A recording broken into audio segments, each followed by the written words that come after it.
नमस्कार भाइयों। आज मोदी जी ने काले धन पे कुछ बातें रखी हैं।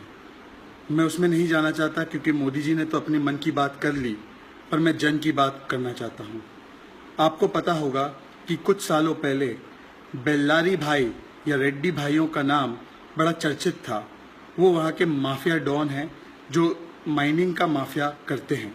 उनके ऊपर कई केस हुए, आज भी एक सीबीआई का केस चल रहा है और लोक आयुक्त की एक रिपोर्ट आई थी कि इन्होंने 16,000 करोड़ का घोटाला किया था।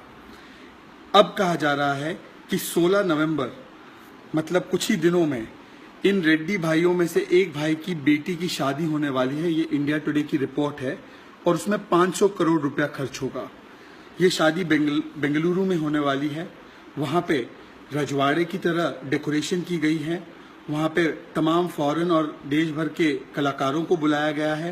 दारू, शराब, खाना पीना सारी चीज़ें होंगी। हाल ही में LCD वाला इनविटेशन कार्ड जिनका बना है और जिस बारे में वो चर्चा चल रही थी, वो इन्हीं की बेटी की शादी का कार्ड था।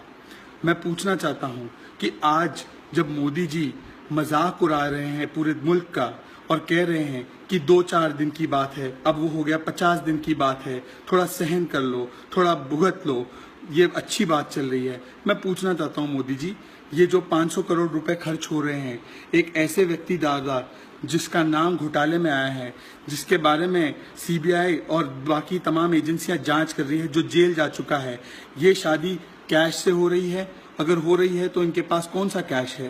क्या ये पुराना कैश है या आपने उनको 2000 और 500 की नई नोटें मुहैया कराई है? जनार्दन रेड्डी और तीनों रेड्डी भाइयों का क्या लेना देना है बीजेपी के साथ, ये शायद ये चित्र ही आपको बताएगा। आपको पता होगा कि सुषमा स्वराज का जब चुनाव बेल्लारी से हुआ था तब ये इनके चुनाव को मैनेज करते थे। उसके बाद कर्नाटका में तमाम सरकारी जब फैसले होते थे, बीजेपी की सरकार थी, येदियुरप्पा की सरकार थी, तो यही फैसला लेते थे। हालांकि बीच में बीजेपी ने उनसे थोड़ा सा संबंध दूर कर दिया था, पर उसमें कोई सच्चाई नहीं थी। और ये रिपोर्ट बताती है, ये मेल टुडे की रिपोर्ट बताती है कि जनार्दन रेड्डी को ना कभी बीजेपी से निकाला गया, ना उन्होंने कभी बीजेपी छोड़ी। जहां तक बात है बाकी के 2 बेल्लारी भाइयों की, तो उनको बीजेपी ने फिर से शामिल कर दिया गया था।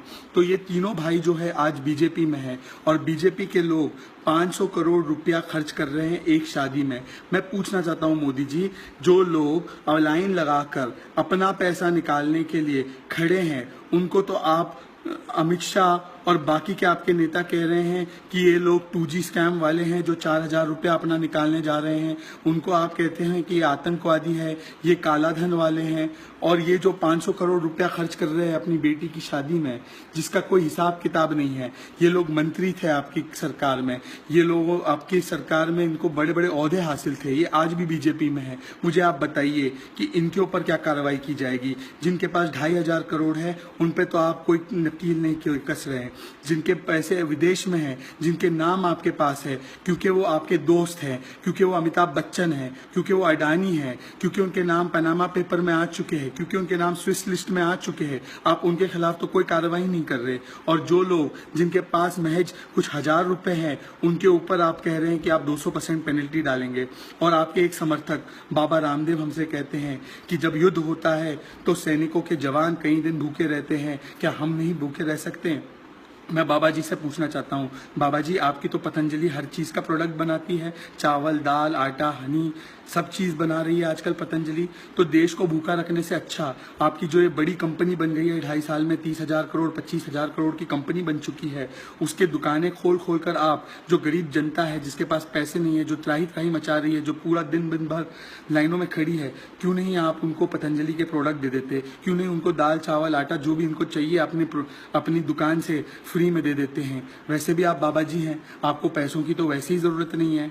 हाँ, ऐसा ना हो कि आप जो पैसा इकट्ठा कर रहे हैं वो बीजेपी वालों का काला धन है और उसको सफेद कराने का पूरा एक आप स्कीम और स्कैम चला रहे हो पतंजलि के द्वारा। अगर ऐसी बात नहीं है तो मेरी आपसे दरख्वास्त है बाबा जी कि आप अपने पतंजलि के दुकानों को खोल कर लोगों को फ्री के प्रोडक्ट दें, अन्यथा अपनी जो सलाह है अपने पास ही रखें। और मोदी जी, जनार्दन रेड्डी के ऊपर कब कार्रवाई करोगे? आपने सर्जिकल स्ट्राइक देश की जनता पर तो कर दिया, पर कम से कम रेड्डी भाइयों पर, अडानी पर, अमिताभ पर, अजय देवगन पर, जिन्होंने पैनामा लीक्स में अपने नाम को ऊंचा किया है, उन पे भी सर्जिकल स्ट्राइक कीजिए, तब तो हम माने कि ये काले धन की बात है, ये आपके मन की बात नहीं।